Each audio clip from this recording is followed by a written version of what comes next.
ছেলেকে আপনার কাছে? তো স্যার টাকাটা যে আনছে এই গার্জিয়ানে তো আমরা জানাইছেন যে আপনার ছেলে বাইক দিয়ে টাকা নিত, আমরা একটু জানাই।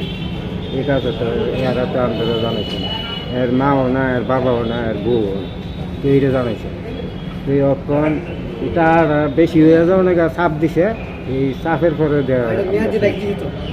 কত টাকা বাইক দিয়ে কত টাকা আনছিল আপনার ছেলে? 40 টাকা, 40,000। আচ্ছা, এখন শুধু আসলে কত হয়েছে? এটা 52,000 টাকা। কি কইছে তাই না ফোন করে আপনার ছেলেরে? বাচ্চারা কইছে তো এরপরে কইছে আপনার টাকা যখন আজকের দরকার, আপনার দায়িত্ব আপনার কাছে আমাদের দেন, আমি 1 ঘন্টার লেগে আইনা দিতেছি না, এরা 1 মিনিটের লেগে বাইকটা দিতে, বাইকটা বাইরে করতে হবে। আজকে সকালে কি অবস্থা পাইছেন ছেলেরে? ওই তো আজকে ঝুলন্ত আর একটা শার্ট আর একটা আটটা। তো আপনার কাছে শেয়ার করছেন যে টাকার লেগে যে আপনার ছেলে মানে বাইকটা? না না না না, আমাদের কাছে আমরা জানি না স্যার। এই লোকটাকে শুধু বিজনেস করে এমনিতে?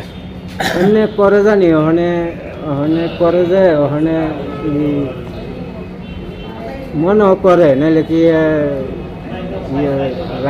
নাম কি ওই লোকটার? ওই নিমাই রাজু রুদ্রপাল, নিমাই রুদ্রপাল। বাড়ি? রবীন্দ্রনগর। আপনার ছেলের নাম কি? বসন্ত। কি করতো সে?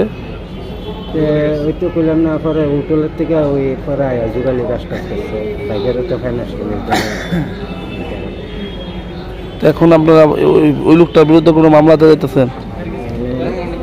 মামলা বলতে মনে করেন, যদি আমার তো ছেলে মিলে গেছে, যদি বাইক তো আছে, বাইক কোম্পানি নিব গা, যদি টাকার লেগে যদি আমরা চাপ সৃষ্টি করে তুলে দিলাম চাকরি করতে, আমার ছেলে নাই টাকা দিব গা।